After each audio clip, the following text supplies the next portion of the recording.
Hey YouTube, what's up? This is the Reluctant Nobby back again. My news and views, my views on the news out here, right?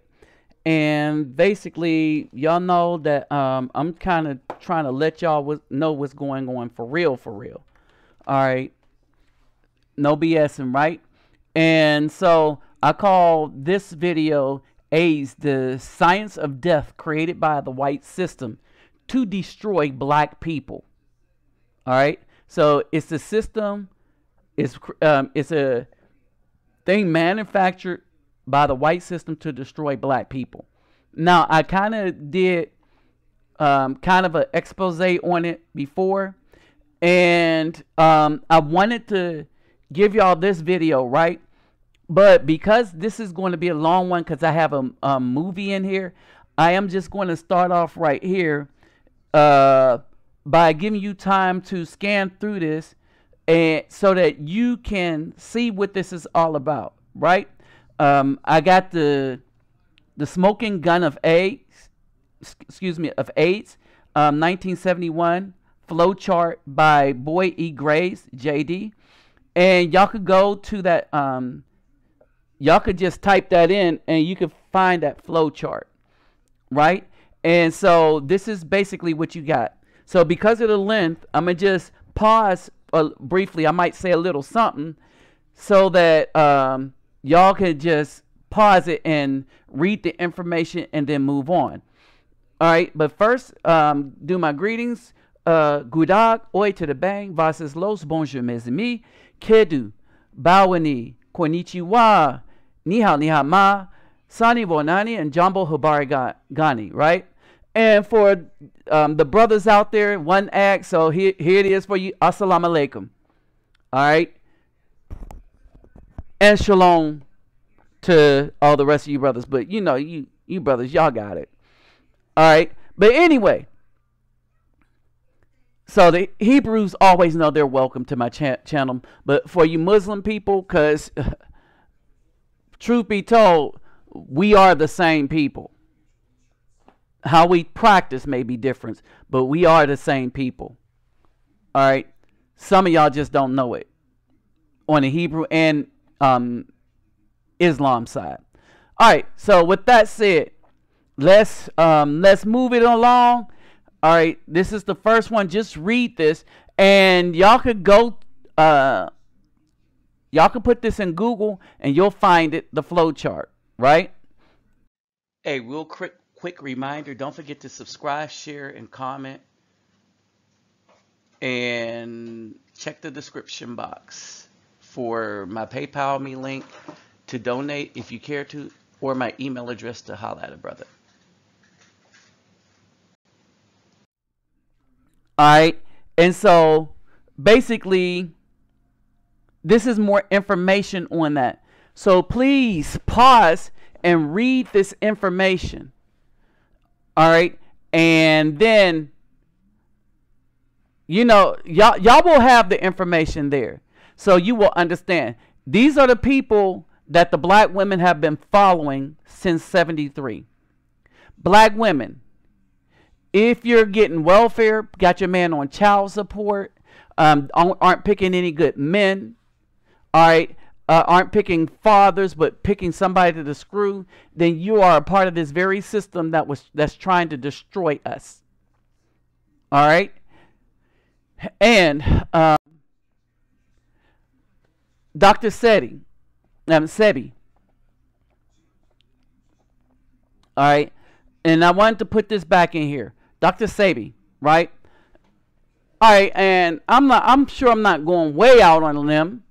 Understanding that there are no currency restrictions for entry or exit out of Honduras, where he was killed. Yes, I am saying killed.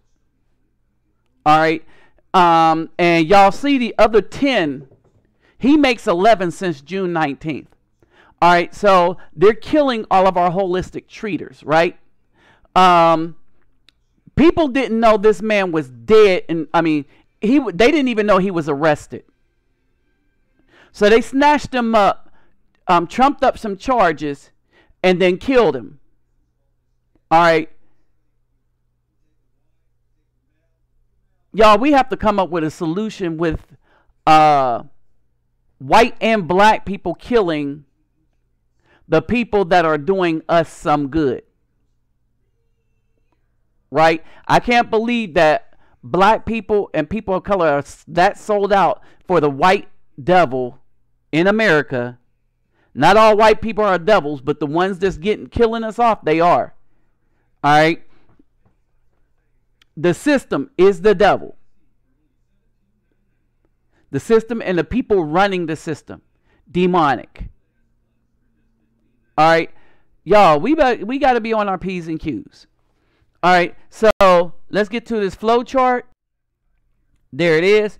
All right, now the rest of this is a movie. Y'all enjoy.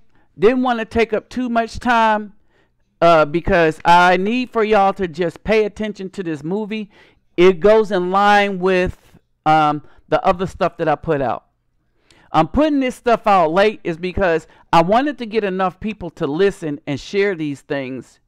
And a lot of stuff I'm going to be bringing to y'all is going to be hard facts.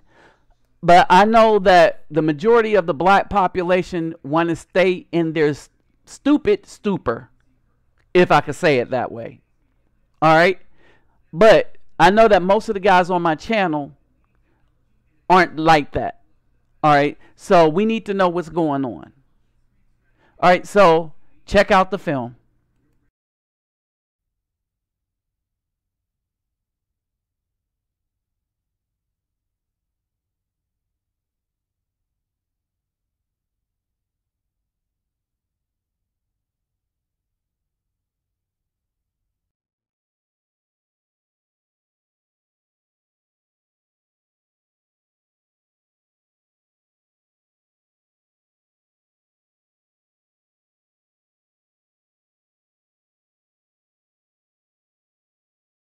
"26 million dead, 40 million infected, and a continent, Africa, devastated.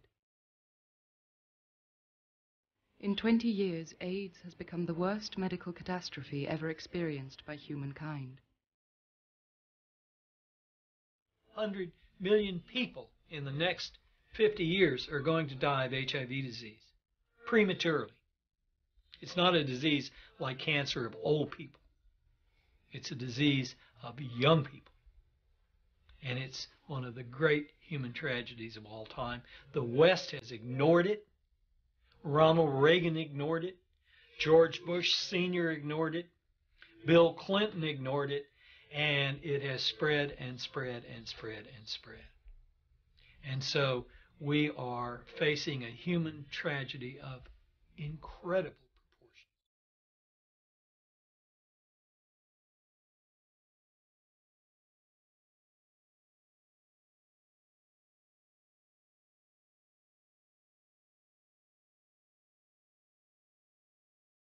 No one knows how AIDS first appeared.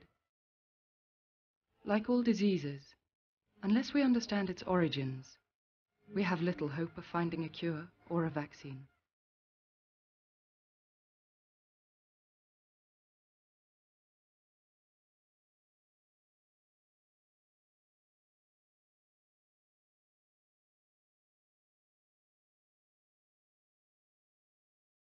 We're not going to be able to hide from this one, okay? Some have said, look, this is just not going to go away. And it's just human nature. It's a historical question. You could say it's almost not scientific. When you've got something of this importance, the mind just says, well, where did it come from? The origins of AIDS remains a mystery about which the scientific community has long kept silent. Lack of interest or fear of knowing?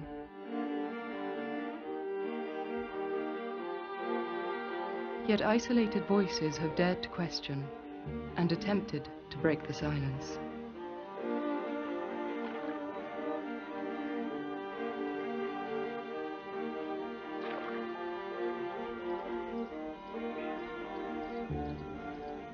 Following the footsteps of a few dedicated men to where it all began, Africa, we were able to locate some of the places and people involved in the genesis of this terrible human tragedy.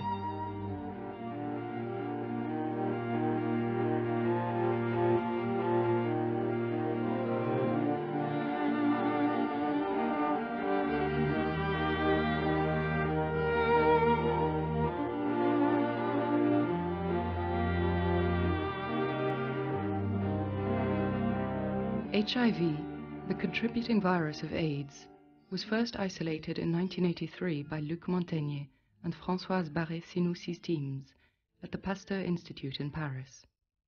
Simon Wayne Hobson was among them. When this first came, people thought that this bomb from nowhere necessitated sort of novel explanations. And no one really knew. There was no cousin, if you wish, to this sort of virus known in the animal kingdom at that point. But this cousin did exist, and in 1989 researchers identified it in one animal, the chimpanzee. They named it SIV, simian immunodeficiency virus, analogous to HIV, human immunodeficiency virus.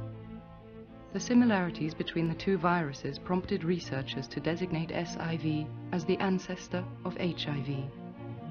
But how did SIV become HIV and infect man? Chimpanzees are very similar to humans, as you know. Their genetic components are very similar to ours. And one would think if you took HIV and injected it into a chimp, that they would develop AIDS. But the interesting thing is that they don't. It's one of the most fascinating items that I know in science today. They don't get infected with HIV. They get well. Now, why don't humans do this? Why is it that you can take a chimpanzee and inject them with a large amount of HIV? The chimp will go through a period in which he has circulating HIV in his blood. He will develop antibodies just as humans will. And then the HIV disappears. And you can't find it anymore. So from that point of view, chimps are absolutely fascinating.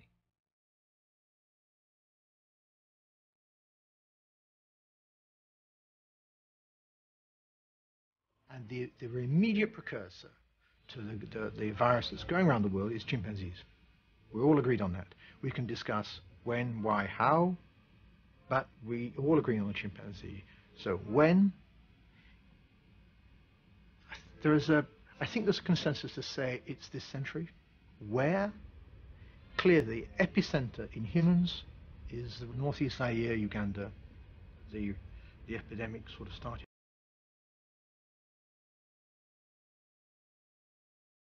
During the 1950s, this region, Zaire, was called the Belgian Congo.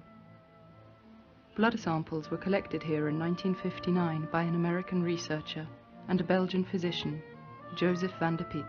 J'ai écrit avec Motulski après avoir fait le tour du Congo en incluant certaines parties donc du Rwanda et du Burundi. Et nous avons prélevé presque 2000 sérums d'adultes et c'est beaucoup plus tard qu'il les a donnés à des experts pour voir s'il n'y avait pas de traces de HIV.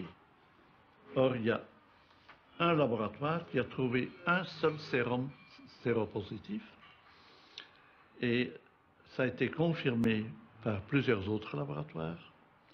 Et je crois que dans la littérature en général, on considère ça le premier sérum séropositif pour le sida avant l'ère du sida.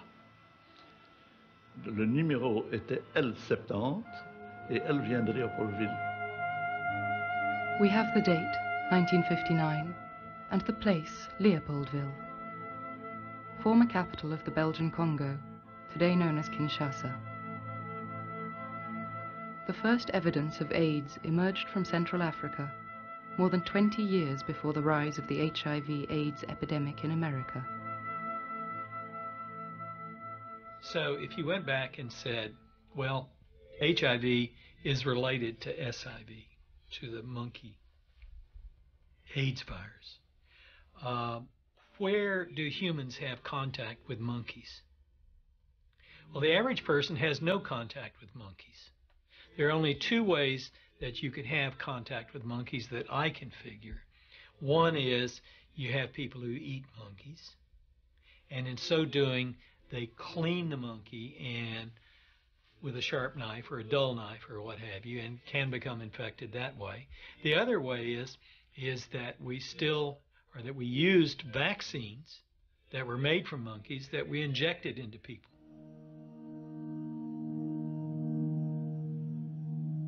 The AIDS virus can only be transmitted through contact with blood or mucosa.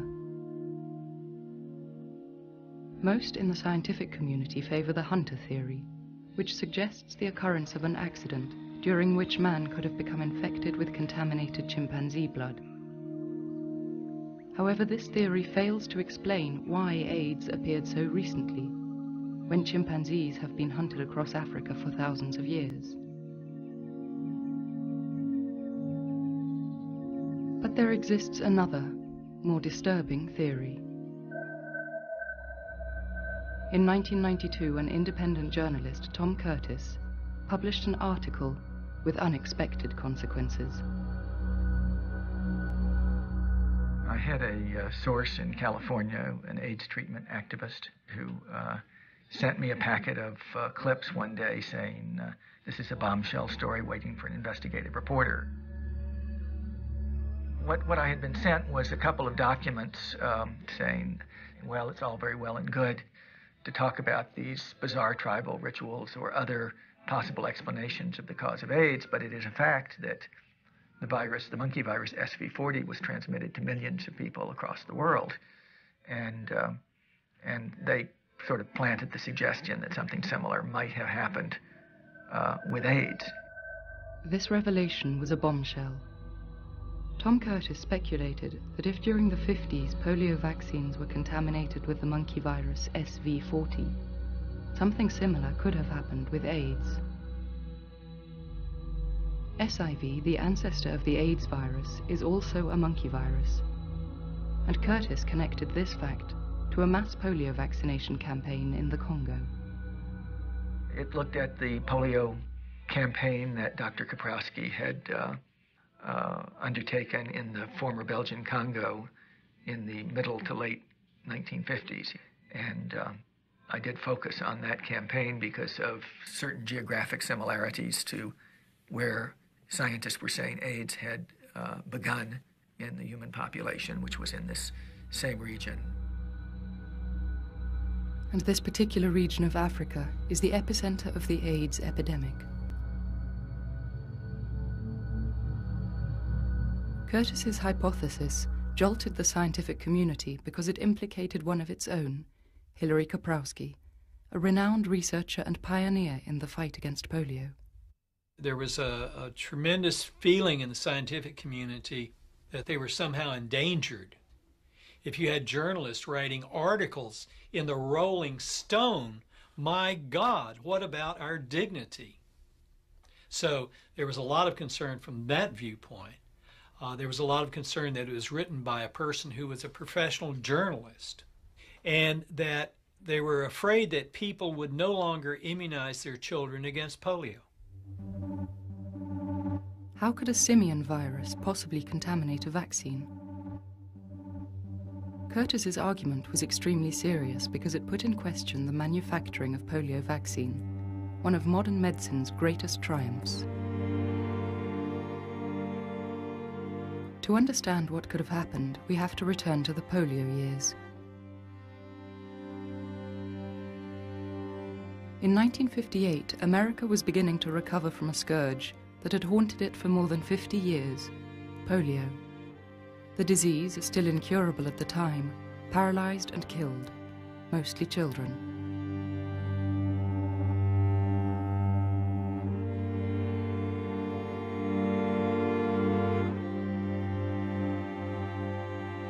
$90 million Americans were vaccinated in one of the largest mass vaccination campaigns ever. Polio vaccine, one of modern medicine's greatest successes, made its inventor, Jonas Salk, a hero. 164 million Americans, to say nothing of all the other people in the world that'll profit from your discovery. I am very, very happy to hand that to you.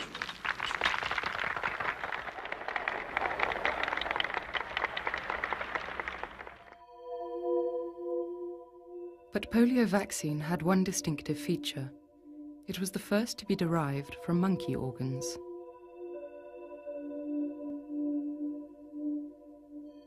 Mass commercialization began and gave rise to the development of an enormous market for monkeys, used both as test animals and as raw material from which to create the polio vaccine. Entire shipments of macaque arrived in America from India and the Philippines.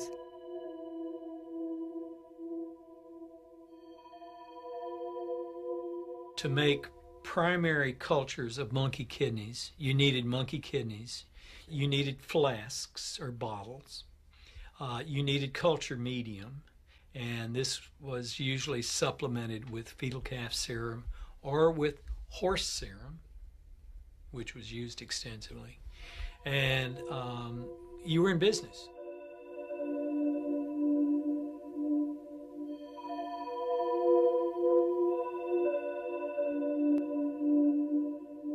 One obtains a piece of tissue, and then one divides it. And the way you divide it is you, first of all, in the crudest sense, you take a pair of scissors and you snip, snip, snip, snip, snip until you have a suspension of cells that is relatively crude. That is, there are lumps and bumps in there.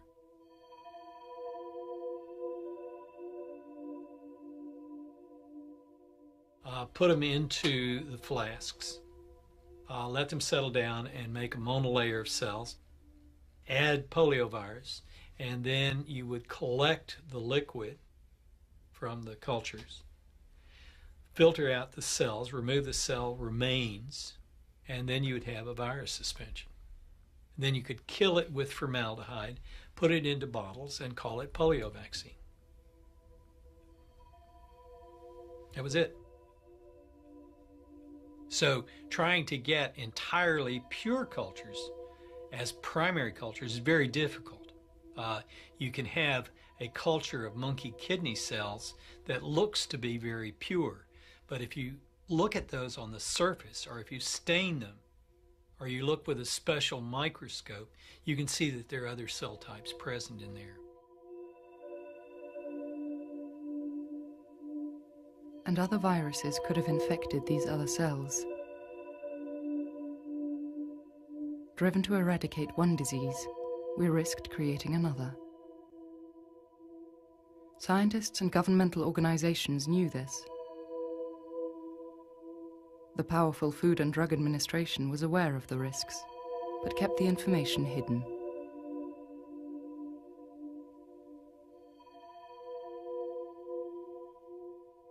It was the researcher, Bernice Eddy, at the Food and Drug Administration who first had indications that these viruses existed, and her findings were essentially suppressed. There was a lot of inner discussion within FDA of her taking examples of mouse tumors to her supervisors, and they're seemingly being biased against the possibility that this could be a nasty virus. She did, however, present her work at a New York meeting, to which again she was criticized for doing that. Subsequently, Dr. Sweet and Dr. Hillerman found the same virus, having heard about it, and named it SV40. During this same period, the terminology for these monkey viruses was established and published in the medical literature. SV40 was only the 40th virus in a very long list. We should have stopped using monkey kidney tissues, I think, for virus production in 1960. And we've continued to do so. The drug companies are the ones who really determine this. They have developed facilities, they develop processes that would cost them a lot of money if they had to do it a different way.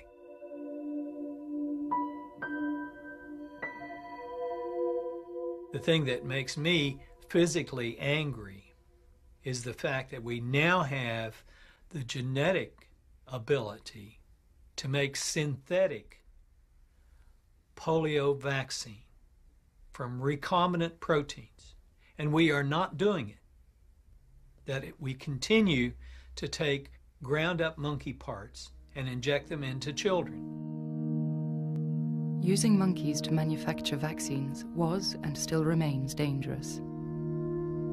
Curtis's basis for his theory was correct. Polio vaccines at the time were contaminated with a monkey virus. But that didn't explain the appearance of AIDS. Curtis proposed that Kaprowski made his vaccine using a monkey other than the macaque, the African green monkey. But this was a mistake. The African green monkey does carry an SIV, but this is not the direct ancestor of HIV-1, our AIDS virus.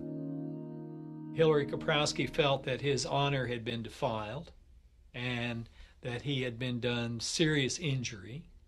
The Rolling Stone folded under and publicly apologized for having published the article.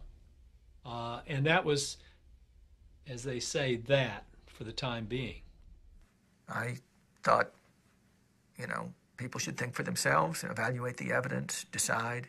And mostly, I thought they should simply test the vaccine to find out whether this theory had merit or not, because theories are the way scientific knowledge advances. And even theories that turn out not to be true help advance scientific knowledge. So I felt it was a legitimate question, and I felt a little bit under siege by the medical community and some in the science press and so on, who were acting like I was an apostate, Hilary Kaprowski, the man Curtis had attacked, is a well-known and respected scientist, a pioneer of research into rabies and polio. He is also an expert on cancer and AIDS.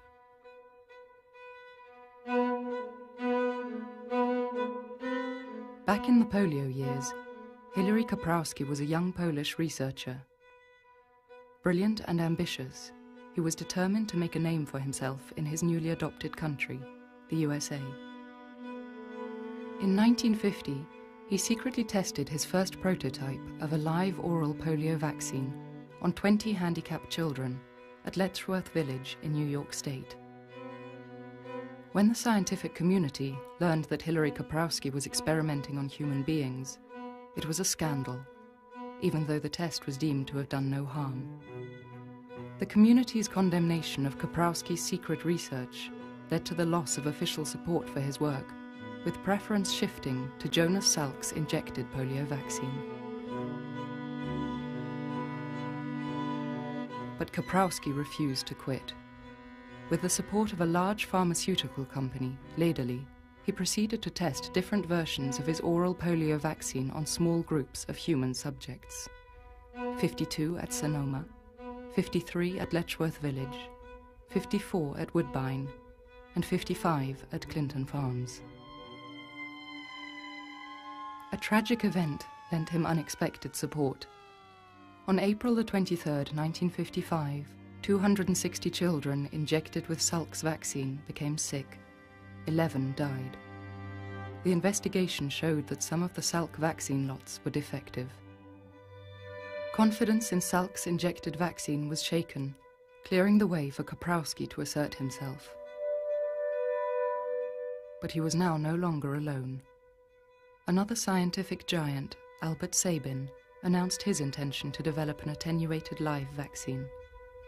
And on the one hand, you had Albert Sabin, who looked on this as an enormous challenge. On the other hand, Hilary approached it from the standpoint that, yes, this was a challenge. Yes, this was a medical problem.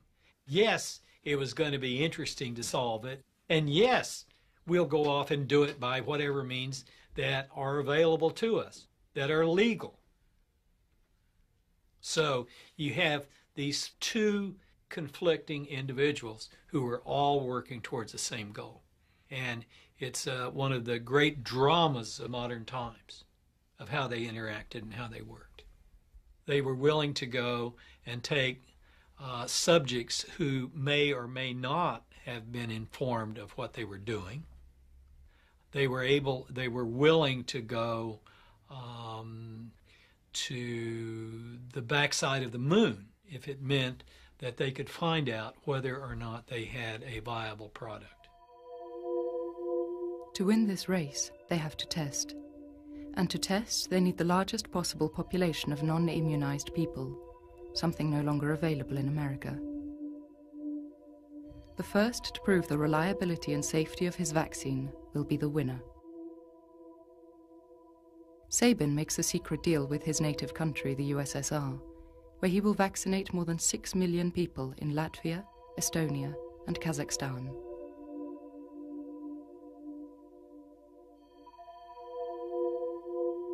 Kaprowski chooses an African country, the Belgian Congo, a long-standing possession of King Leopold and the jewel of his colonial empire. Because of the Congo's uranium mines, commercial accords had existed between America and Belgium since the Second World War. This was also a country with one of Africa's best organized and most modern healthcare infrastructures. L'Institut Princesse Astrid est un des laboratoires médicaux les plus importants et les plus complets de l'Afrique centrale. Il dispose d'un personnel nombreux et d'un matériel ultramoderne, tant pour l'exécution des analyses courantes que pour la recherche scientifique et la préparation de vaccins et sérums utilisés dans la lutte contre diverses maladies infectieuses. La sollicitude des services officiels s'étend spécialement aux enfants, l'avenir même du pays. Dès l'école, tous les enfants sont soumis à des examens médicaux et à cette occasion reçoivent un carnet de santé, véritable fiche d'identité sanitaire.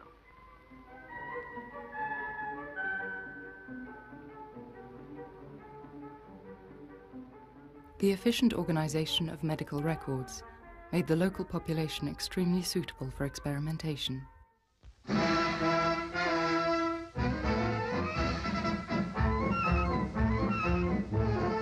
Return to political quiet after the recent disturbances. Leopoldville engages in an all-out fight against infantile paralysis, crowding every clinic with mothers and their children, the latter to receive orally administered shots of a new vaccine against the scourge of childhood. It is a live virus preparation developed in the United States by Philadelphia's Dr. Hilary Koprowski, and it differs from our famed Salk vaccine in that it does away with injections. And it must taste good if the children's receptivity to it is a criterion. Hilary Koprowski went to the Congo and took people who had been abused, mistreated, and had been the victims of, if you want to put it that way, of colonial expansion for nearly 100 years, and used them. The ethics of that, I don't think, occurred to anyone at the time.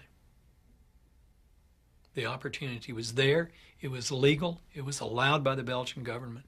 They went in and did their job, and that was it. No big deal.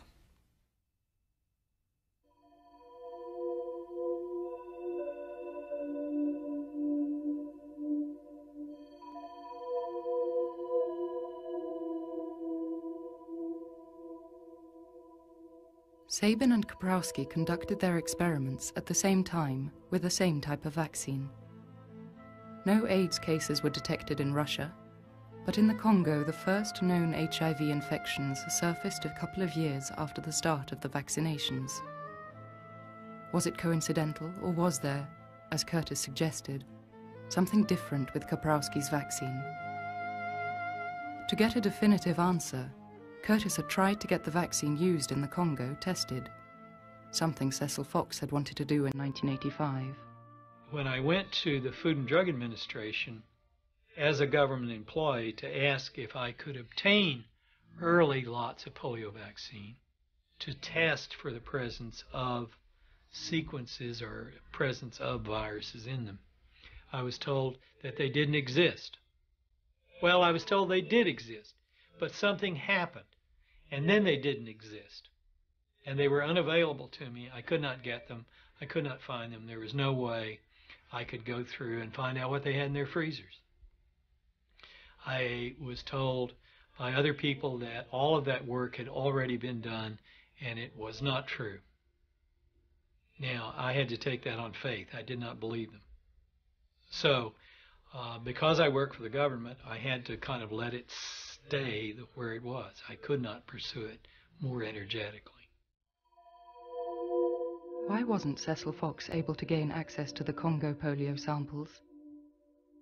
Maybe because, in 1958, Albert Sabin analyzed Kaprowski's vaccine, called CHAT, and found it to be unstable and contaminated by an unknown virus, which he called Virus X. He told Kaprowski about the findings. The response was immediate. Dear Albert, I have carefully considered your extraordinary letter of November 17th, with its even more extraordinary enclosures. Like you, I am trying to put myself in your position, but I cannot imagine for a moment that I would dismiss 10 years of work by another investigator with one airy wave of an intraspinal needle. I am also sure that you are familiar with the maxim of La Rochefoucauld, "Les querelles ne dureraient pas longtemps si le tort n'était que d'un côté." Sabin replied, Sir, your letter of December 1st does not merit a reply. It is clear that dispassionate analysis and discourse are impossible with you. Sarcasm and invectives do not take the place of reproducible facts in science. Farewell, my one-time friend and colleague. Kaprowski's CHAT vaccine was, therefore, less safe than claimed and possibly even contaminated. Sabin decided to make his findings public. In June 1960, his vaccine, deemed more reliable, was chosen to replace Salk's. Kaprowski lost the race, but ironically Sabin's vaccine wasn't perfect either. Like Salk's, it was contaminated by the macaque monkey virus, SV40.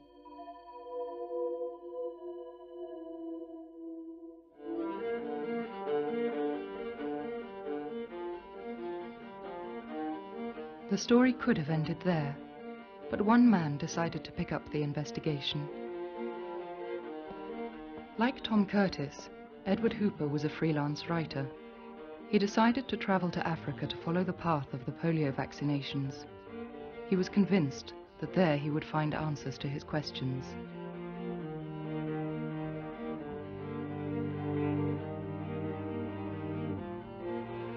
His research spanned 17 years. He accumulated hours of interviews with the major players and scientists of the period. Hooper also read and gathered thousands of documents. He drafted a precise list of cities and villages in which the CHAT polio vaccine had been administered, and those from which the first AIDS cases and HIV infections had emerged. In 1999, Hooper finally published the results of his research in a book of more than 1,000 pages. The River. Good evening. Could AIDS have been accidentally caused by scientists? A new book claims HIV has its origins in apes and monkeys and was passed on to humans when scientists in Africa used primate tissue in a mass vaccination campaign against polio. I'll be asking the book's author whether his allegations stand up. AIDS came about as an act of man, not as an act of God. An experimental oral polio vaccine that was prepared, I believe, in chimpanzee kidneys and chimpanzee blood, and which was fed to over 1 million Africans in the Belgian Congo, in Rwanda, and in Burundi between 1957 and 1960, correlates so precisely with the first appearances of AIDS that I think what we have here is the route whereby this chimpanzee virus arrived in humans. The incredible, remarkable correlation between the places where CHAT vaccine was fed in Central Africa and the first appearances of HIV and AIDS.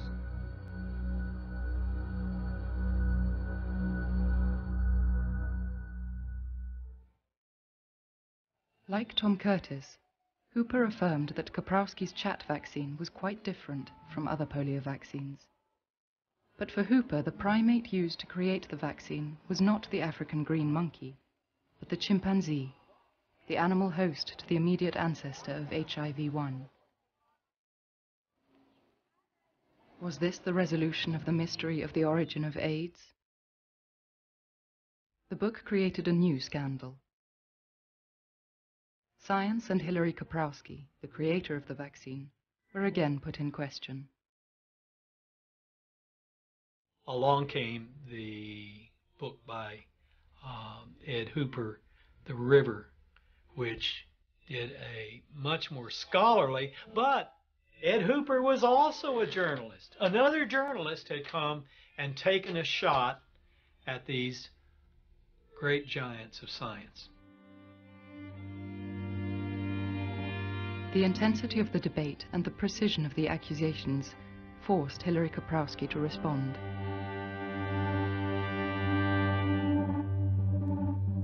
The tissue which I used were kidneys obtained either monkeys from Philippines or from India, which was rhesus monkey. This is the normal term, and there are two other species, Macaca mulata, I forgot the name of the species from Philippines. And this is documented in print. So you never used chimpanzees to... Oh, never in my life. It is odd and unfortunate that no accurate documents exist on how Kaprowski made his chat vaccine in the 1950s. But where memory fails, archive footage from the colonial period might shed light. Au Congo belge, le camp de polio, dirigé par le docteur Courtois, compte 86 chimpanzés sur lesquels on pratique régulièrement des essais en injectant le vaccin anti-polio inventé en 1947 par le docteur Kaprowski. Les animaux sont placés dans des cages dont une des parois est mobile et permet d'approcher plus facilement les singes pour les injections hypodermiques. Ainsi se poursuit une lutte implacable contre une des plus terribles maladies non encore vaincues. The extraordinary thing is why they carried out this work at all. Because by this stage it was well known that chimpanzees are in fact an extremely poor barometer of vaccine safety. Albert Sabin, who was the other great maker of live polio vaccines at that time, had demonstrated from 1955 onwards that the animals which needed to be used to test the safety of polio vaccines by injecting either into the spine or into the brain. It was either intraspinal or intracerebral inoculation. And he had demonstrated that the animals that you need to use for that are lower monkeys. Normally, it was macaques from India or from the Philippines that were used. And it tells you very little, in fact, if you carry out such tests on chimpanzees. In the heart of the Congo, Kaprowski had created a research camp housing only one species of primate, the chimpanzee. Over 4 years, the camp would accommodate several hundred chimps, making it one of the largest chimpanzee colonies ever created. What were they all used for? Well over 400 chimpanzees were brought to Lindi Camp in the space of less than 2 years, between 1956 and 1958. And that with one or two notable exceptions, animals which were favourites, which were treated as pets, that every single one of these chimpanzees ended up dead. The question has to be, why were they killed? And it seems now that they were killed as a source of blood and of tissues, some of which were sent abroad, of that we have evidence, and some of which were sent to the medical laboratory of Stanleyville.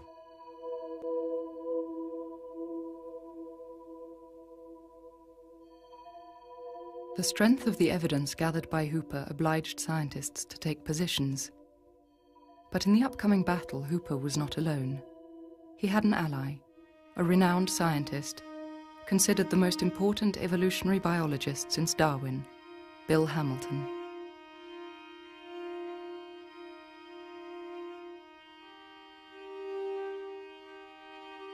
Hamilton believed that immensely powerful medical and pharmaceutical interests play a huge role in science. Because these institutions are preoccupied with ever greater profits, scientists bear the responsibility to guard against potential dangers to society that they might find in the course of their research. The idea that this great triumph, and it certainly was a wonderful triumph of defeating polio, was accompanied by a disaster as big as AIDS, and obviously it knocks you off your plinth of success to have to admit that this even might have happened, let alone that it actually did happen. And I seem to encounter this every time I talk to people who are connected with medical science. They just don't want to hear about this theory.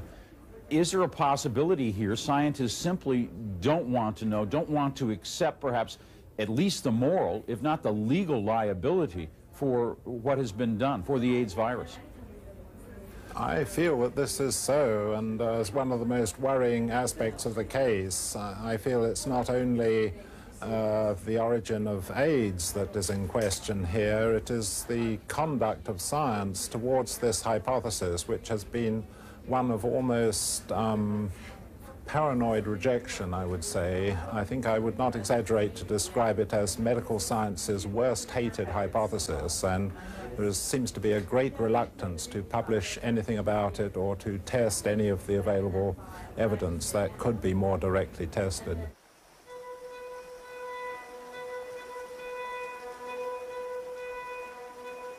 For Bill Hamilton, there was a 95% possibility that the theory would prove valid, so he decided to leave for the Congo with Ed Hooper to follow up on the chimpanzees. In a letter he sent to the British Science Academy, the prestigious Royal Society, he wrote, "It's inspired by the extraordinary fact that despite a very plausible hypothesis that the human version of the AIDS virus first took off in humans from chimpanzees in exactly the Upper Congo area, no one has been there to collect samples for analysis for SIVs, but we hope to collect and bring back feces in alcohol from as many chimps and bonobos as we can approach." Bill Hamilton returned to the Congo to collect samples. During that second visit, he contracted malaria and died in March 2000. He went to Africa. He died because of his second trip to Africa. What was he doing his second trip to Africa? Collecting chimpanzee stools, because we know that you can get from chimpanzee stools, you can amplify out genetic material. And this was a way of, because you're not allowed to shoot chimpanzees for, obviously, I mean, and this is the substitute, so you're getting chimp shit. Look, you can say Bill Hamilton was ethereal, he was had these odd ideas, he was this and he was that. But what was the guy doing? Collecting data. Data collecting. So he knew very well that maybe it was, you could say it was a wacky theory, it was a possible idea, and he knew the only way to resolve it was by getting data. So you have this remarkable sort of figure who comes up with some wacky ideas, comes up with some brilliant ideas, bigger scientist than I. But what was he doing? Scientific method. Before his trip to Africa, Hamilton had asked the Royal Society to stage a debate on the origins of AIDS. After he died, Robin Weiss and Simon Wayne Hobson, the remaining co-organizers, decided to go ahead with the conference. The scientific stakes were huge. There would be a chance for a debate between the supporters of the cut hunter theory and oral polio vaccine theory. It would be the first time in the history of the Royal Society that a non-scientist was allowed to debate with some of the most respected experts in their fields. When I arrived at the conference that morning, I was feeling quite nervous, I freely admit. I didn't know what to expect. I never even attended a scientific conference of this type before. So I walked in there with my sheaths of notes and my speech prepared, and I had made a decision before I arrived that if the theory was fairly dealt with by the scientific community, that at the end of the conference, if I had the opportunity, I was going to stand up from the floor and commend the scientists present on their openness and honesty, and say that I felt at this stage it was time for me, as an investigator who was originally a journalist back in the 80s, to withdraw from the debate, to make the materials that I collected available to the scientists if they wish to use them, but to withdraw from the debate and leave it to them to take it from there. And why is the theory so hated? Well, most of all, of course, because it suggests the West gave Africa AIDS. But its critics say it also undermines confidence in vaccination, so it jeopardizes the campaign to eradicate polio. It blackens the reputation of a man hailed as a hero, Hillary Kaprowski. And it also shows how dangerous animal viruses can be, and that threatens research on using animal organs for human transplants. I am not to defend myself. Hooper has to defend himself. Certainly this meeting is very welcome. I think it's a good meeting. It's an unusual meeting.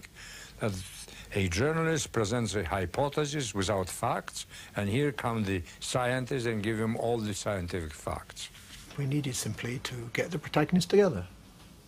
This means get the protagonists together, not have some sort of whitewash where you get sort of discuss it. You get the people, get Kaprowski and Hooper in the same room, exchanging comments.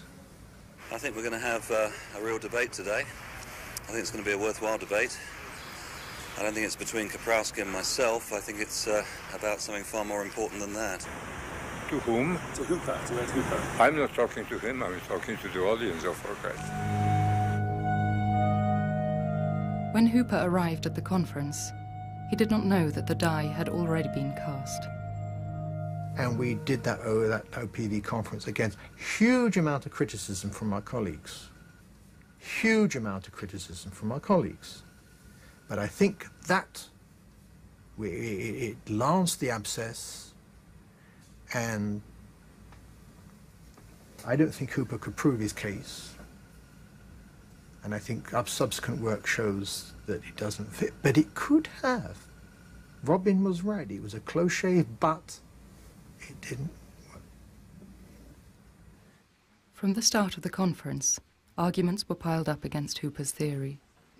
Even the date HIV emerged among humans was challenged, with theoretical calculations that it already existed in 1931, long before the Congo vaccinations took place. But the final blow was an announcement that samples of chat vaccine had been located, tested, and contained no trace of HIV, SIV, or chimp DNA.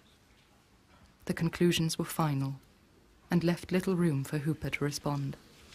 Mr. Hooper has used the word smoking guns. There is no gun, there is no bullet, there is no shooter, there is no motive, there is only smoke created by Mr. Hooper. I think the smokescreen that has appeared today has been a smokescreen from the people who made the vaccine. This dramatic turn of events had eliminated the oral polio vaccine theory from the scientific debate on the origins of AIDS. This did offend Ed Hooper, because he was clearly the underdog at the meeting. But science is a very cruel culture. We go by evidence, and although we may be fooled in our interpretation, we may fool ourselves in misinterpreting evidence. In the end, hard evidence wins the day. Science is not democratic in that respect. It's not like, well, you have your opinion and I have mine, and we agree to differ. In science, you have your theory and I have my hypothesis, but if I can kill your hypothesis, I can kill your hypothesis. Your hypothesis doesn't exist. I can wipe it out. It's not appreciated enough. Scientists are making hypotheses every day, and they're breaking them. We call it hypothesis breaking. Hypothesis making and hypothesis breaking. And we break more hypotheses than we make. But the scientific evidence that signaled the death knell for the polio vaccine theory still needed to be re-examined. Exactly what was tested? The actual samples that were used in the Congo between late 1957 and the beginning of 1960, of course, don't exist anymore. They were used. But one of the samples tested was the very same lot of virus as Hooper thinks is by far the most likely to have been contaminated that was used in the Congo, the Chat 10A11. Are these really the same samples? And this was discovered here in the UK, who had received it in 1981 from the State Serum Institute in Stockholm, who in turn had received it from the Wistar Institute around the time it was made. And it was sealed and had never been opened. The very organizer of the Royal Society conference admits that samples of the Chat vaccine used in the Congo no longer exist. So for this sample that remained sealed since it was made in Kaprowski's laboratory, all one can say for certain is that it was never used in the Congo. In all scientific rigor, how can it be used as the decisive proof against the oral polio vaccine theory?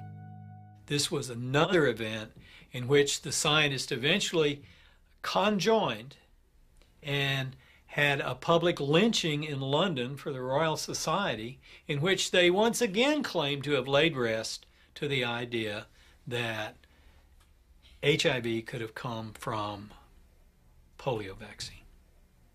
And I don't think they did a better job than they had done before. There are still great gaping holes in their story.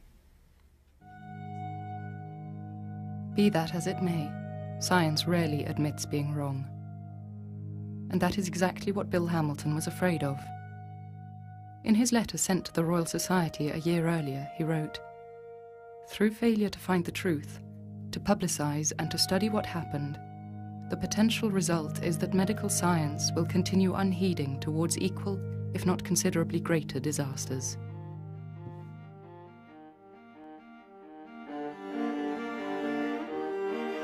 At the Royal Society, scientists didn't see a shred of evidence for the oral polio vaccine theory. Is it so easy to dismiss a theory that disturbs? In his book, Hooper also implicated the Belgian colony, in particular the Stanleyville Medical Laboratory and its research team. Only one of them, Paul Osterrieth, came to the Royal Society.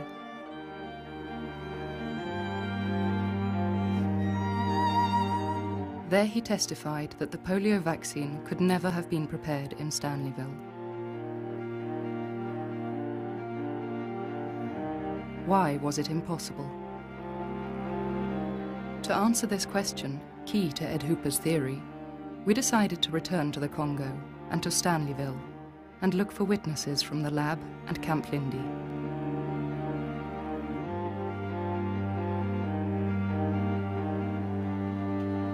The former capital of the Oriental provinces is now called Kisangani. It is a city ravaged by years of dictatorship and war since independence in 1960.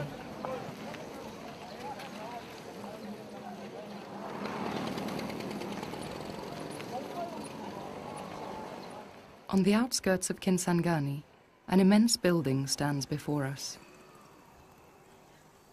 This is all that remains of the Stanleyville Medical Laboratory.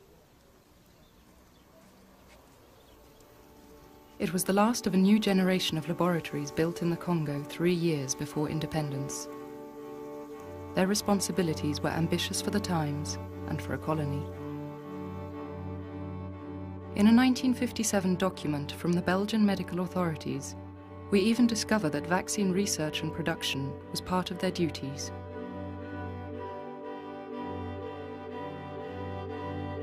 To understand the link between the medical lab and the Lindy experimentation camp, we went to the only witness Hooper had found during his research, Christophe Bayello.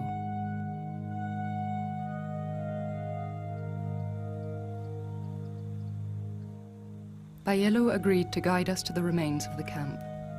The camp was built 15 kilometers downstream from Stanleyville, on a tributary of the Congo River, the Lindy River. To get there, you had to take a ferry that no longer exists.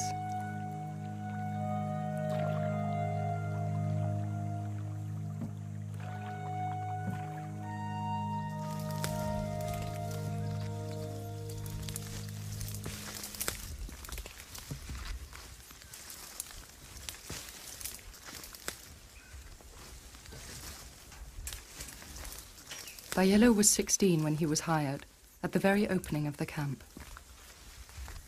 He was in charge of the care and feeding of the chimpanzees.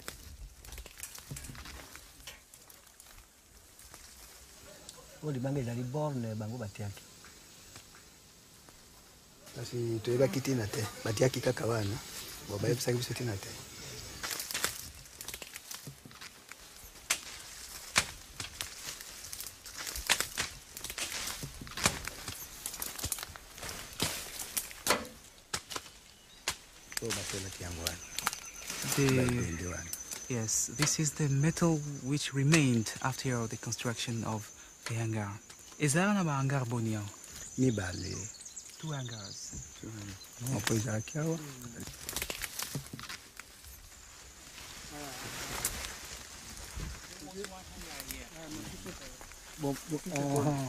One hangar was here, another was there. They were two.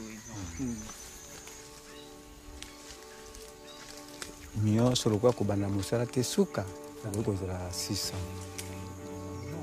spange.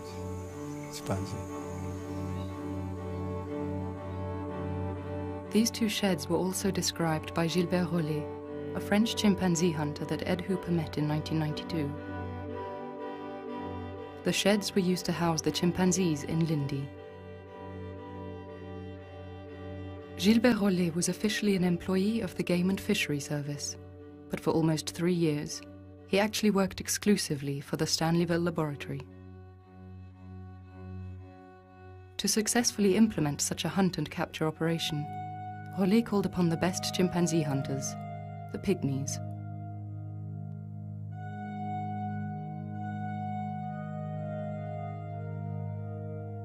For over 3 years, an army of 200 men undertook some 120 hunting expeditions in the forest. Male specimens were killed. Only the females and babies were captured and brought back. Nakanisi tolbanakana ke tango bamindele bangu baye biso tukula ba travailleur to baka makambo te komela kaka baye basali nini ba polio na bango wana ba kusala ba operation wana biso peto kipina yango te oya jaki ko yeba belle infirmière ndako ko yeba secret wana. What secrets is Bielo talking about? There is little left of the camp that can help us understand. In the jungle, only a few traces remain. A marking stone with some initials and a date, 1956. Some rusted steel beams. But there exist images of what Lindy used to look like. These are photographs taken in February 1957 by an American, Tom Norton, Kaprowski's right-hand man. They help date one of Kaprowski's trips to the Congo. This is not a fortuitous journey. It corresponds to an event, the first big influx of chimpanzees to Camp Lindy. More than 100 chimpanzees arrived in about 15 days, a fantastic number. For the first time, Kaprowski took the ferry to go and visit Lindy, the camp he had created. As any important visit, it was immortalized by a symbolic handshake between the two co-founders, Courtois and Kaprowski. A picture of 4 doctors surrounding the pioneer of the oral polio vaccine, in the middle of the jungle, far from the labs. Here is Ghislain Courtois, the director, Hilary Kaprowski, Paul Osterrieth, head of the Department of Virology, Tom Norton, Kaprowski's right-hand man, and Gaston Ninan, a microbiologist who would take part in Ruzizi's major vaccination campaign. Ninan and Osterrieth also appear on the photo of the research team at the Stanleyville Medical Lab in 1958. Seated to the right is Joseph van der Piet, the very same who collected the L70 blood sample in Leopoldville and was standing in for the director, Ghislain Courtois, on a 6-month vacation. Quand moi j'arrivais là, M. Koprowski était déjà un enfant de la maison. Il avait une villa, il venait assez souvent. Hein. Non, moi je ne sais pas quelles étaient les relations. Je crois que M. Koprowski, avec son vaccin en main, a dit il me faut un endroit où je peux maintenant le mettre en pratique. Et je crois qu'il n'a pas été très difficile de se faire inviter au Congo. Hein. Le Congo était un pays bien organisé à l'époque. On savait qu'il y avait ici un tout nouveau laboratoire. Et je crois qu'on a été très heureux de l'accueillir et de lui donner toutes les facilités voulues pour essayer son vaccin in vivo. Hein. Et je crois que dans l'ensemble, on décrit 1 million d'enfants qui ont été vaccinés à cette époque. Comme vous l'avez vu sur la photo dans le livre de Hooper, c'était un très grand et même un trop grand bâtiment, parce qu'on voulait en faire un laboratoire de recherche sur l'hépatite, sur la peste, et finalement, et par hasard aussi, sur la polio. Et quoique j'étais sur papier l'administrateur du laboratoire, je ne m'occupais pas de la gestion de tous les jours, j'étais au courant de la plupart des choses, et je me rappelle toujours que c'est avec plaisir que dimanche j'allais nourrir avec des bananes les chimpanzés du site de la Lindi. Et ce site était propriété du laboratoire et contenait à un certain moment jusqu'à 50 singes, surtout des singes donc attrapés localement, des chimpanzés donc, de la variété locale. Mais par simple observation, je peux vous dire quand même que je n'ai jamais entendu dire, ni jamais vu un acte un acte de tuerie sur un chimpanzé.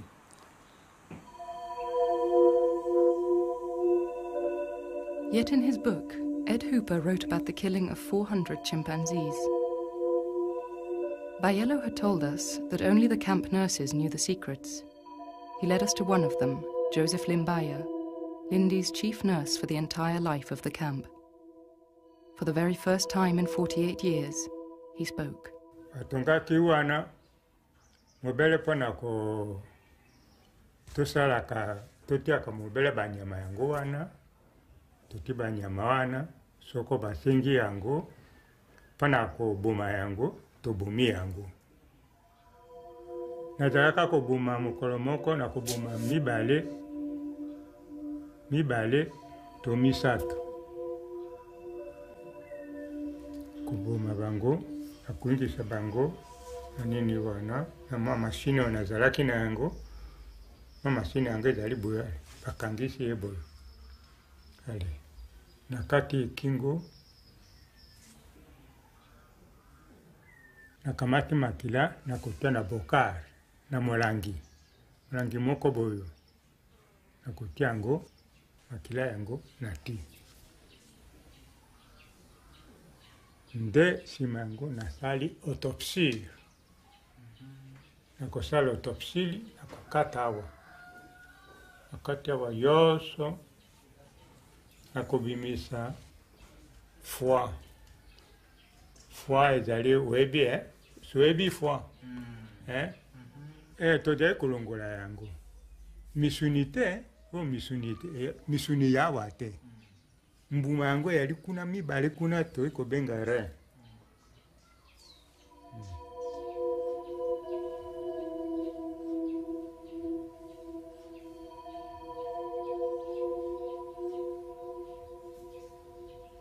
nde doktere akoya na yango aye na yango awa na Kisangani awa na laboratoire mpona kotinda na Amerike mpona kotinda yango na Amerike. Docteur nani oyo ozalaki kosala na ye moto ya Belgique? oyo nazali kosala na ye Paul Osterite.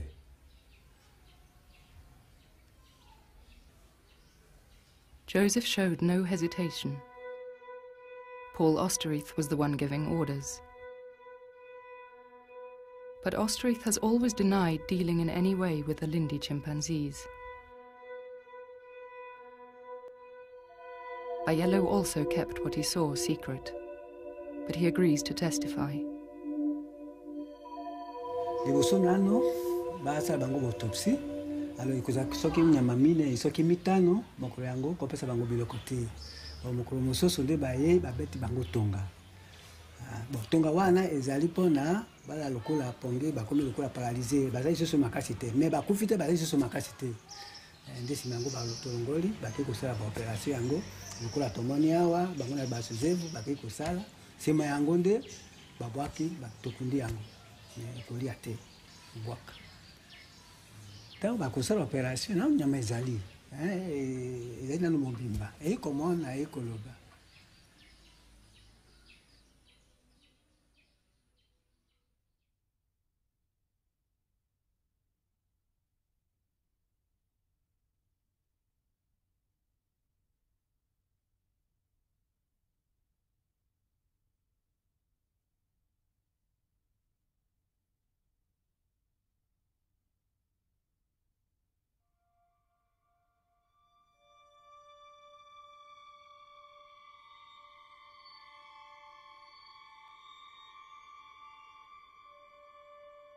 So it was, like that day in Lindy, filmed by a team member and amateur cameraman.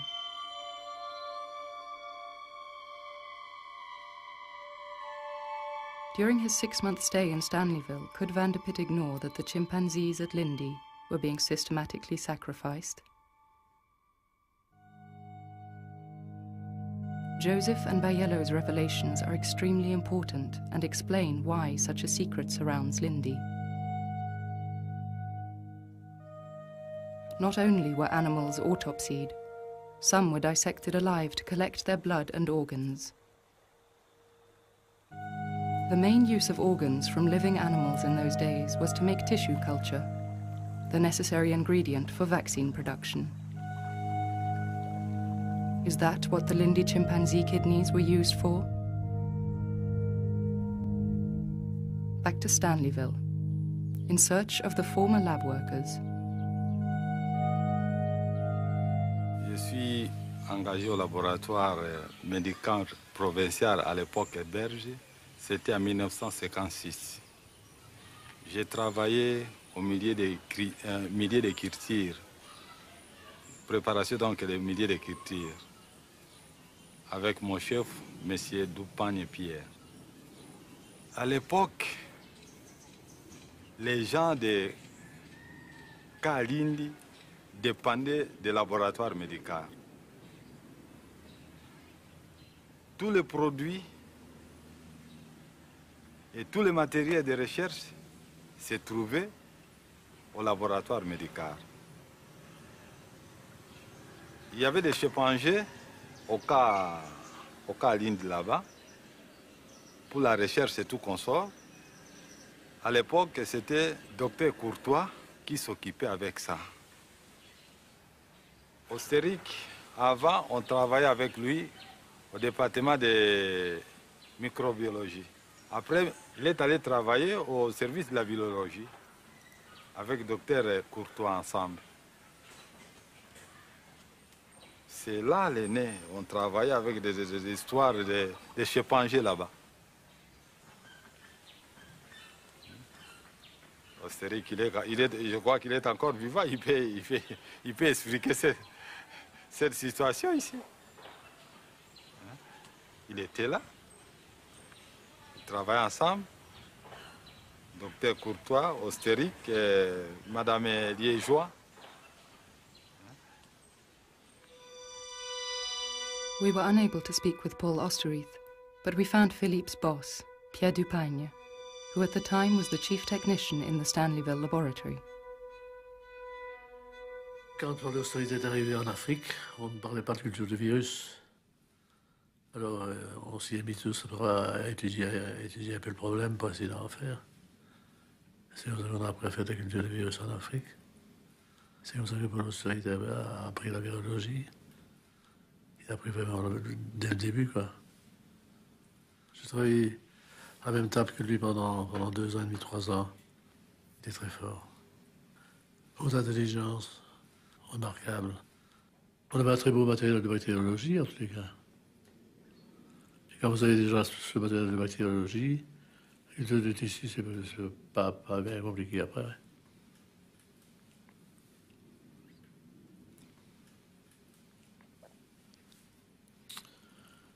Le tout, c'est savoir travailler bien stérilement, hein.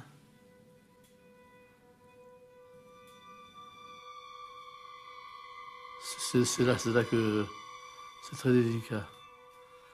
Parce que à cette époque-là, je ne sais pas pourquoi, on ne prenait pas de notes. Personne n'avait de notes. Ou personne ne voulait avoir de notes. Je ne sais pas. Il n'y avait rien du tout.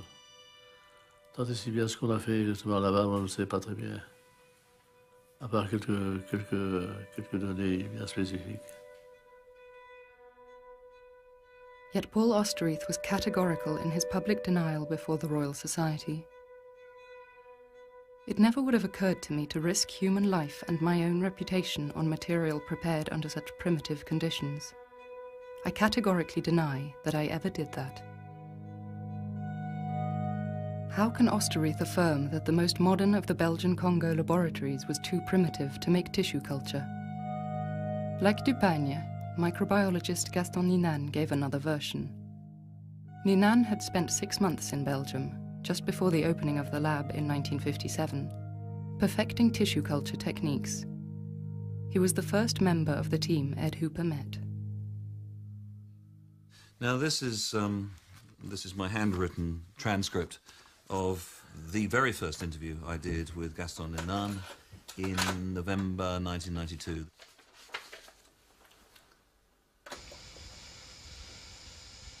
The virus was cultivated on kidney cells, chimpanzee kidney cells. At this time, the tissue culture was made in bottle like this. Yes. Comme ça. And this was at the beginning because the kidney cell and the kidney cell multiply easily. And it was a good substrate for the polio virus. Oh, I see. So this is quite extraordinary. Now, in the end, he always retracts the chimpanzee kidney cells and just says, I don't know which type of monkey kidney. But the point is, he repeatedly says that they were making it on chimpanzee kidney. I had no choice when I wrote The River but to accept his retraction, to accept his final version of events. And Gaston Ninan is now dead.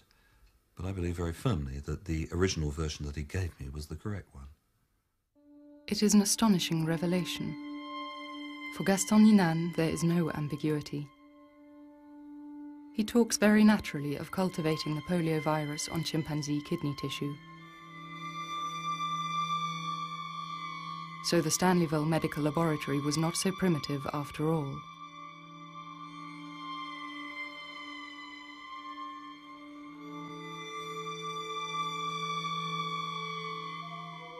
And this is probably the reason why a friend of Kaprowski, Fritz Deinhardt, a specialist in tissue culture, arrived in Stanleyville on February the 1st, 1958, 3 weeks before the beginning of the great vaccination campaign of the Ruzizi. During 3 months, he did hepatitis research with Lindy chimpanzee tissue in Osterrieth's virology department.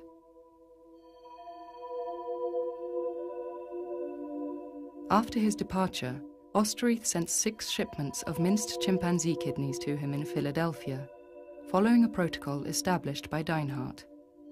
Ed Hooper found a copy in a US Army document. It is a precise description of how to prepare chimpanzee kidneys for tissue culture. That one of the things they did was they attempted to grow the hepatitis virus in chimpanzee kidney cultures. And there's a very complete section about how they prepared those cultures. And what's described in the first place has all the necessary ingredients of a culture. Those kidneys were minced, they were cut up tinily with scissors. They added growth medium, in this case that was chimpanzee serum. This is the key word, isologous. It means from the same species as the collected organ, in this case the chimpanzee. Why is this so important? In serum there are special cells, the macrophage. A macrophage is a white blood cell, and it is the major target cell of SIVs and HIVs. What you have here is the information that automatically there would be macrophages in this culture. So we're talking here about the sacrifice of 400 chimps. So there's a very large likelihood that one or more of these chimpanzees was SIV infected.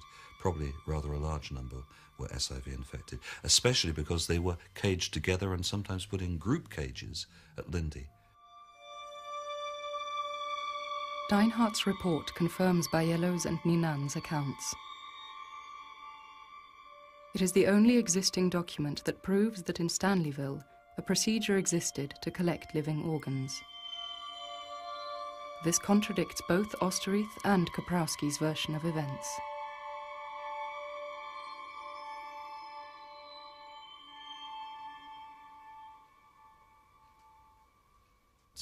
Paul Osterrieth gives different accounts of whether kidneys ever were sent from his laboratory, from Stanleyville, to Philadelphia. At one point he tells Stanley Plotkin, and he signs a document for Stanley Plotkin. This is a copy. This is an example of how the Plotkin Decimate evidence was prepared. They send typed papers to the scientists in question. Presumably they've discussed things with them beforehand, I hope so. And they're invited to sign their names and date it at the bottom. And this one's rather interesting because in a handwritten entry at the very end, an entry which is different from the signatory, we read the following: I also want to state very clearly that I never sent chimpanzee kidneys to the Wistar Institute, Philadelphia, and it's signed Paul Osterrieth, February the 28th, year 2000. Well, elsewhere, in the Royal Society volume, he says exactly the opposite. Here he says, it's true that 6 minced chimpanzee kidneys were sent to the Wistar Institute at the request of Fritz Deinhardt. So, actually, within the same volume, you have Plotkin reporting Osterrieth saying one thing, and you have Osterrieth saying exactly the opposite. Now, what are we meant to believe about the reliability of the evidence from these people if they contradict themselves in different statements given a few months apart? Why so many contradictions? Certainly the question of tissue culture is the key to this mystery. How could more than 1 million vaccine doses be given without being made locally?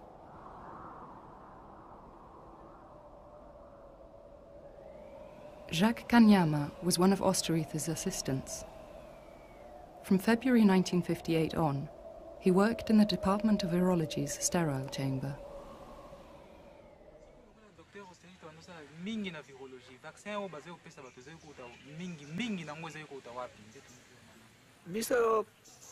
Ngai naibaki kaka o vaccin naibisi okay asala kao ya glycerine po batindira ka yeke epidemie moko ya bana mike bimina ka ya rife gauche ka lukusa nde a prepare ke yango ye moko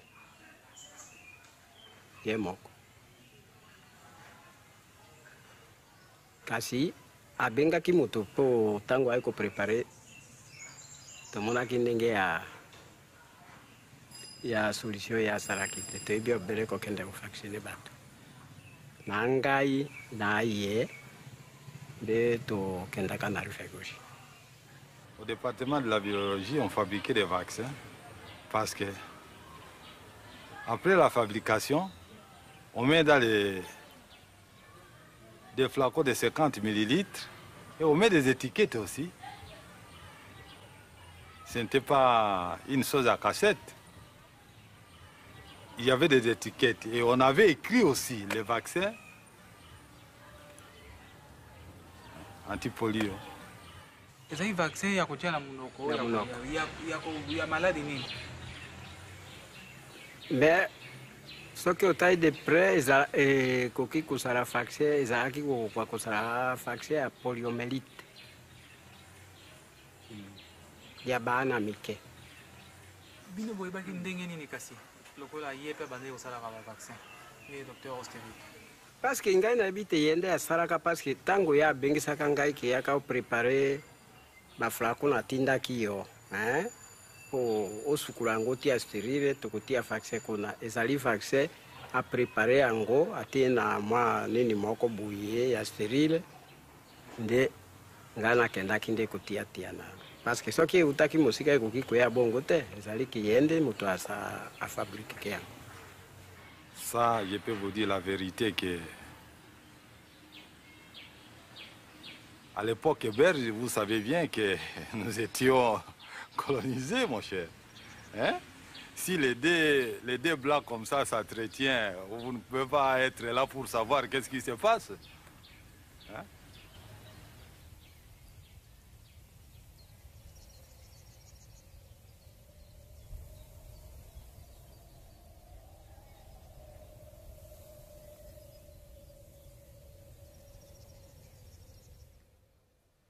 C'est évident que le chimpanzé est intervenu dans la composition du vaccin anti-polio. Mais à quel stade, à quel niveau, bon, je n'en sais rien. Je ne vois pas pourquoi on aurait fait tant d'histoires que ça avec les chimpanzés, si ça n'avait pas été pour s'en servir pour avoir un but scientifique, en fait. Mais c'était avant tout un but scientifique pour lequel on les employait. Non, j'ai plus rien à dire. Je vais parler assez comme ça. C'est parler de soi-même.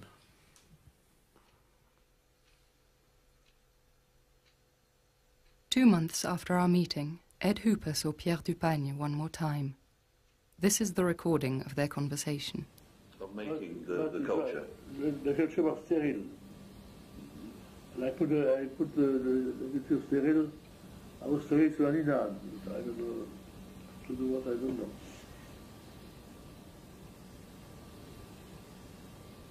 This tissue culture was made from the chimpanzees.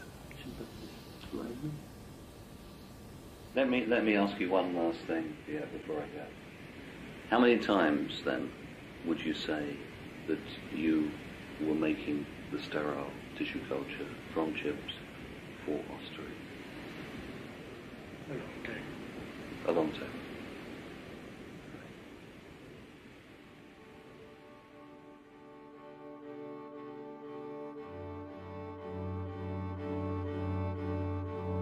Finally, one of the last living Belgian witnesses has the courage to reveal what others want to keep secret.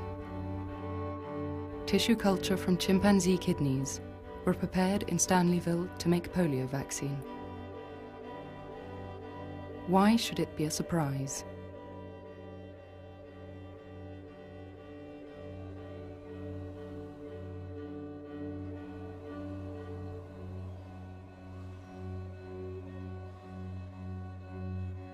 That routinely, all the people who were making oral polio vaccine used one particular method.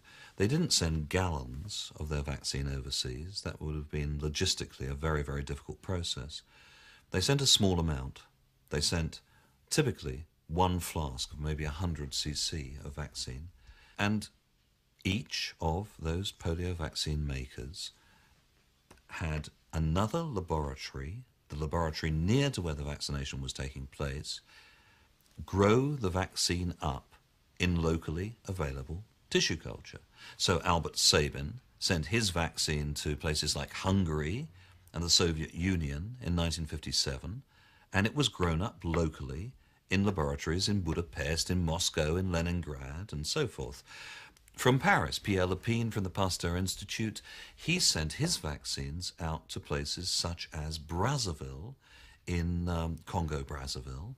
It was then in French Equatorial Africa. And there again, apparently, they grew up the vaccine virus in the locally available tissue culture. There, the commonest monkey was Cercopithecus nictitans. What's interesting, of course, is that whereas the actual vaccines had been very carefully tested, they were attenuated, they were safe for feeding to humans, what hadn't apparently been well tested at all was the impact of these different substrates. I see no evidence of people examining the cells from the different monkeys they were using for the final passage to see whether they had any contraindications for humans. It was an extraordinary lapse, and everyone was doing it.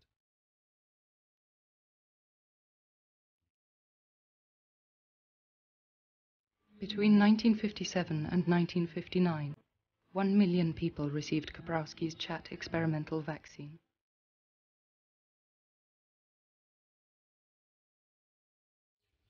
haraturarika bakaduhamagara katurarika tukagenda tukigaba tukazinduka ntihari hafi tukigaba tukanarayo tugaca tugatonda mu gatondo tonda imirongo nuko ntihagire ucererwa ntihagire usubirwa abana baterurwa ku bitugu bakagenda baterurwa bigendera bakigendera yego niko babikoresha ko ntibagirira hafi twebwe twari kure y'aho turi twarigaba abakozi nibo babyuka cyane kuko bazi kuzinduka abandi twarigaba tukararayo rwari urucanco rukomeye cyane atawusiba no buhoro buhoro candara udacandazwe nawe uwanse kugenda baramuhana wari kwanga bingwaniye n'abana ko bagenda babateruye abaterurwa bigororokamo rwose ntawasiba yari irarika rikomeye rwose urumva hageze nk'umuntu ari nka kuja ku rucanco urumva hariho abatware baramenya bati mu rugo kwa naka ntibagiye ku rucanco urumva haraho ibintu nyene mugabo ntabo bapfunga ariko barabahimiriza rwose ku buryo bose bashobora kugenda barakurikirana cyane.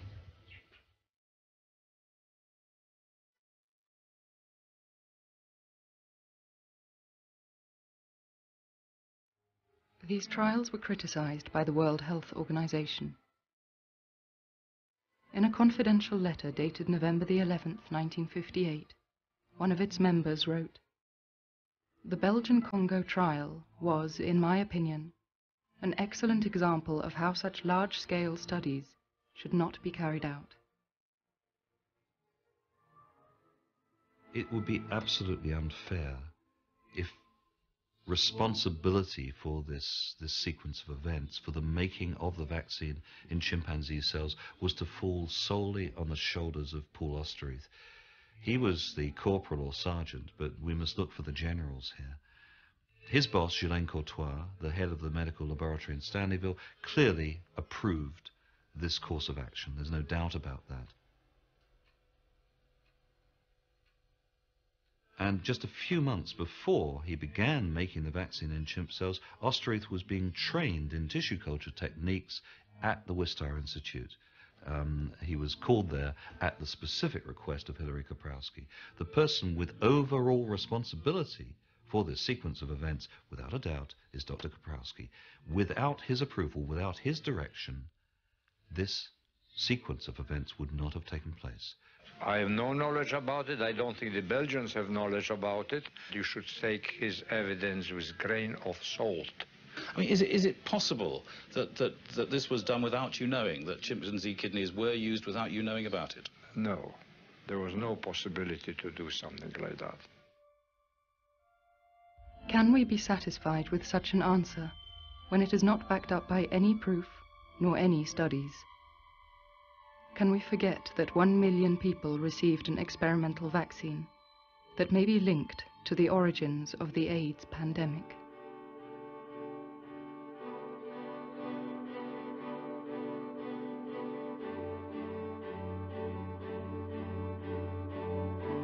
From our inquiry in the Congo, thanks to our witnesses and Ed Hooper's documents, we have discovered how the Stanleyville laboratory could produce the chat vaccine.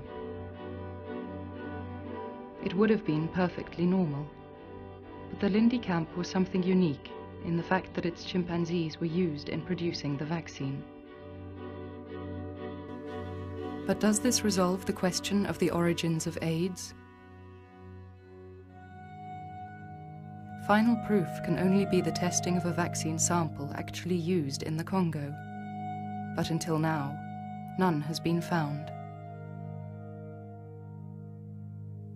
As long as the key actors of this story keep silent, there will always be a doubt.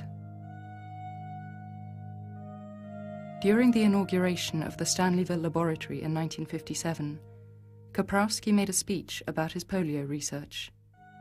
The last sentence is foreboding. With these facts in mind, we must conclude that the price that each of us is asked to pay at this time in order to safeguard the comfort of future generations is, in truth, negligible.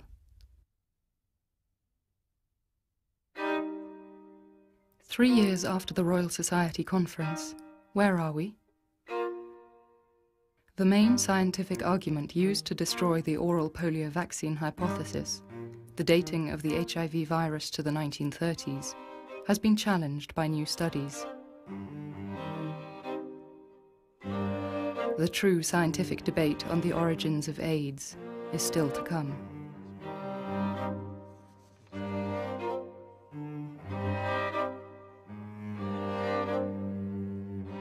Today, most governments are cutting research funding, leaving pharmaceutical companies to establish their own medical priorities with limited public oversight. Contaminated blood, mad cow disease, and the emergence of new unexplained diseases are only a few examples pointing to the fact that little has changed. As Bill Hamilton warned, if the relationship between pharmaceutical groups and science is not challenged, other catastrophes may already be in the making.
Okay, final thoughts.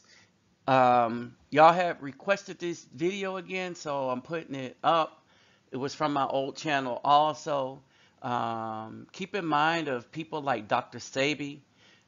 He was one of 10 at the time naturalists that were healing people using natural remedies that died at the time. So keep that in mind. All right. And finally, don't forget to like, subscribe, share, and comment. And keep in mind that in the description box is my PayPal me link to donate. Remember, take care of home first. And my email address.